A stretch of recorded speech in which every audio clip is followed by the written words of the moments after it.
Hi, welcome to my channel, Mark Bailey Trike. In this episode of the MBR 972 Osprey, we're going to be finishing off the throttle system and pneumatic air system on the sports car. So I've been waiting for the parts to arrive. The parts have arrived, so let's crack on into the workshop now. So parts have started arriving, which is good news. I'll run you through all the parts that I've had. First of all, the throttle cable. It comes as just one length of outer and then a plastic inner, and then the inner cable itself. So I've got to cut it to length. Before I did that, I've had to make some ends. If you see this silver end here, because the ends that came didn't fit either this adjuster or the actual blipper bracket, so I've had to turn up two of these. They're not too much trouble to turn up, so I just made them a really nice snug fit on both ends. I'm going to be putting the cable onto the car in a minute and working out the outer's length to start with, then I'll progress on to the inner. Moving across, the paddle system air parts are required. I've got some proper high temperature hose to go from the compressor and from the valve block to the actuators, etc. And I've also got here some 90s to help me on the sharper bends, and here we have a connector that's going to go into the actual air tank itself to take the 6 millimeter pipe that I'm using. Over here we have some Velcro. Now this is high-end quality Velcro. It's just not the stuff you use on coats or jackets or whatever. It's very sort of Lego-y, I suppose, the best way to describe it in construction. It sticks to itself incredibly well. It's quite hard to get it off. Can't even do it with my fingers. It's made by a company called 3M, and the glue on the back of it is absolutely exceptional. So yeah, I've used that on the valve blocks, which I'll show you in a minute. Okay, so let's crack on over to the car. So back on the car, as you can see, I fitted the valve block, and if you look under there closely, you can see where I've used some of the Velcro. Now, the Velcro is on there for anti-vibration purposes, so there's a little bit of movement in the valve block, but not a lot. And as you can see, I put the two studs in there. Now going forward into the car where the throttle is going to be fitted, as we zoom down into the business end, the throttle cable used to come through down where this rod end is and run through, or stop there and then go up to the pedal, but I've totally redone it. As you can see, I have now made this bracket, and that's where the end of the throttle cable is going to go to, or the outer of the throttle cable, should I say.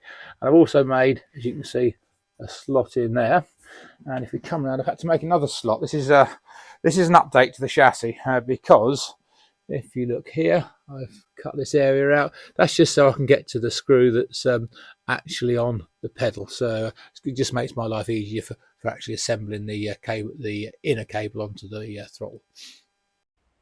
With the air tank, I want to move the position that I've put the outlet in. So I'm going to take the bung out of this end and put the new bung that you've seen earlier in the video in, and then put the blanking plug at the other end. So as you can see, I'm just cracking on and undoing it. Now the thing is with the air tanks, they're not on a normal straight thread, they're all on taper threads. So when you come to do the unions back up again, it's a lot by feel. You can't, there probably is torque settings for it, but the easiest way to do it is do it up to what you think is a relevant tightness, and when you come to turn the air tank and put the air in, if it's not leaking, it's good enough. If it is leaking, you've just got to do it up a bit tighter. So you can see me here, it's going, yeah, I think I'm about tight enough. Actually no, I'll just give it a little bit more. So yeah, then I go down to the other end and put the bung in on the other end. This is so that the outlet with the 6mm pipe can come straight out. Otherwise, the end I'm at the moment, I'd have had to put at least 180 to be bend and run a bit more pipe, and it's just not a nice way of doing it. So it's easier to come straight out the end of the air tank, as you can see. Okay, it's tip time. So the airline hose, as you can see, if you look at that, it's not very square. Someone's cut this with a pair of snips or a pair of pliers, so it's not ideal. So what I do when I want to get a nice #1 square and round hole on a bit of plastic pipe, I use a very sharp knife and I give it some heat. Doesn't need a lot of heat on the knife. You can see I've got that glowing red. Turn that off for a bit of safety, and then just snip through quickly, like so. And lo and behold, as you can see, we have got a very nice round hole. I've started to run the airline pipe. Now I've got to start from one end or the other because I need to get the length exactly correct. So what I've done is I've plugged it in here and I've started cable tying up all the way. I'll go along. I pre-plan my route, so it goes along there, then it comes up alongside the oil tank and then across the engine, or the back of the chassis should I say, along there. Now why I've done it that way is you'll look at it when it all comes quite obvious this side. But before I go there, I was going to cable tie it here to that piece of cable tie holder, and unfortunately it's come unglued. Don't know why it's come unglued, but it has. Shouldn't have done. So actually what I'm going to do is unclip that, and I'm going to use the Velcro on that because that's a very classic case of someone to use a Velcro, because I think it's getting a bit of pull on that Velcro would be nice. Then you can see the pipe comes along here. Now this is tied up. I'm going to put the throttle cable and this through here, which is absolutely fine, and it's away from the exhaust heat, which is probably the hottest part of the engine bay. So then it's going to drop straight down, and as you can see, as it comes down here, it's going to go straight into there. So a really nice straight run into the valve block, which I'm quite pleased about. So I put it onto a time-lapse video to show me getting all the lines right between the actuator and the valve block. Unfortunately, halfway through it tipped over, so I didn't get a full time-lapse on that, I'm afraid. But here we go. This is it all assembled up together. The in and the out going into the valve block. Now the blipper, as you can see, I haven't connected. I've connected at the actual blipper end, but I haven't connected it at the end going into the valve block. That's because I'm waiting for the right connection to come in the post. So once that's come, I'll fit that. Now we're onto the throttle system, and what I'm doing here is I'm just putting a run in of the outer so I can check out the run that I've got and where it's going to go. So here I'm obviously going along the chassis, then I go up alongside the radiator and up and over past the header tank, and joining up with the airline hose as that goes around. So yeah, pops around the back of the motor here and then straight into where the blipper is. So I'm happy with the length. So now what I've got to do is take the ends off and put them in, glue them correctly. So here you can see now that the other system I had used to hold the throttle pedal up, and now I've taken that system off, the throttle wants to drop down. So the correct thing to do is to fit a throttle stop, and as you can see, I've just basically made a quick template up there of what to do, and then it's straight onto the mill. And here you can see me drilling a 5/16 hole through. Again, it could have been 8mm, they're equivalent, but all the rest of the bolts in the pedal box are 5/16 UNF, so I'm drilling it 5/16. So next up, I'm going to do a bit of lightening and make it look a bit nicer.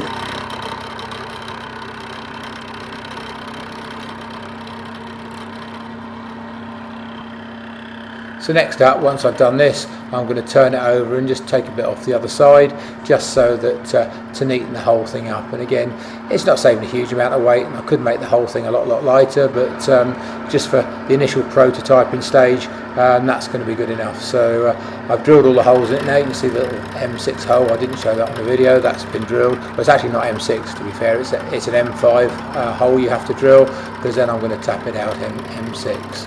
And the reason I'm using metric rather than imperial, it's just a little bit coarser, and the thread doesn't want to be too fine for adjustment, so I've gone for M6. Plus I've got a nice M6 button head bolt that you'll see in a minute. So yeah, here I am just tapping out the M6 thread. Once that's done, as you can see, I put the M6 bolt in, and if you look on the end of it here, I put a little cut in so I can adjust it with a screwdriver as well from that end. Right, as I think you can see, I've finished the throttle cable. A couple of things I have done, both ends. I put a bit of heat shrink on the surround just to keep it nice and firm here, which is quite cool. And yeah, we'll operate the throttle now. As you can see it opening and closing really nicely. So really pleased with that. Next up, I'm going to show you how the blipper here works. Okay, to show you the activator working, we've got a airline just connected to the pipe all the way down. So if we activate the air now, you can see the blip working. Now one thing we can do in here when it opens, if you flip it again. Okay, I'll stop it there and I'll show you what we can also add to it. Yeah. If I want to adjust the amount of blip I give it, I can put these little spaces in like so. So that will give it, by putting extra spaces in, it will limit the amount of blip that we give the throttle. So what I'm going to do, I've got 4 spaces and I'm going to leave 2 in there for the time being. Yeah, just going to have a quick run through of what we've done on the throttle system and the air system. Now it's all buttoned up and done. I have gone for a lighter spring. I run 2 springs. I've got one here and one there. The one here was a bit on the heavy side, so I've taken it off, and the reason we fit 2 is just for safety, because if one spring happens to break, we have got another one, so you're not going to be left on full throttle. So again, running through to the blipper, that's the only end that I've got to connect up onto that, because that end at the moment is a 4mm and I've got to get a 6mm, so I'm just waiting for the 6mm one of them to come. Coming around the car now, I've shown you all the runs, but we're going to dive down into the footwell and just show you the throttle stop that I've made. And as you can see, the throttle stop now, the throttle comes back really nicely onto that. I've used, as I said, the same type of NAS bolts and K-nuts to keep it all symmetrical and nice down here.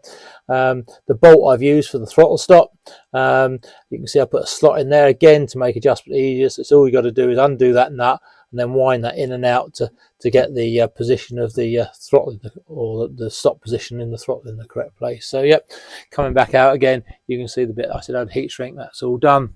And I just give you a quick bypass of the dash and the displays whilst I'm here.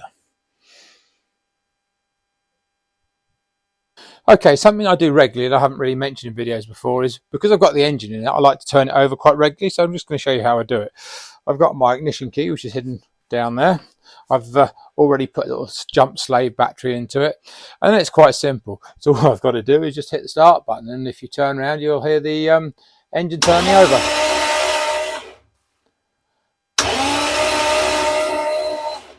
And I normally do this probably about twice a month, just to make sure that all turns over nicely. And that's it, just turn the engine over. Hi, some tips and tricks, and also safety. I mean, quite a common thing for people to do when they're cutting cable ties off is cut them like this and leave an end on. Now that's incredibly dodgy, because if your hand comes across that, it can easily slice it. So what you should be using is these, a pair of what they call flush cuts. So it means you can go in very, very close to the cable tie and cut it off flush, so that there's no nasty ends sticking out. Okay, so remember that if you're cutting cable ties, always cut them as close as you can and use a pair of flush cuts. Another quick thing about cable ties, there's 2 different types you can get. I don't know if you guys know, but there is. There's, when I say types, I mean design internal and where the head is. You get plastic tabs like this and metal tabs, and the ones to go for are the metal tabs, because they're a lot stronger and a lot nicer. The plastic ones are a lot cheaper, but the metal ones are a lot better. Right, the last little tip I'm going to give you, if you've got to get to that inaccessible nut that you've got to put a spanner down this way and the nut keeps dropping off, what I always do is get a bit of blue tack or even plasticine, put it in the bottom of the spanner like that, and then put it down. And then that holds your nut and it doesn't drop off. So very simple, very easy, but also incredibly effective. Well, that draws to a close video number 10. Yeah, I can't believe I've done 10 videos on the sports car build already. A big thanks to all you guys that have liked and subscribed, and if any more of you want to like and subscribe, please do. Yeah, our next episode I'm going to be going back and doing a few COVID videos, because I'm off to another race meeting, not this weekend, the following weekend, and I'll be doing a video on that, and that's going to be really quite interesting as well. So I'll keep you posted on what's going on with that.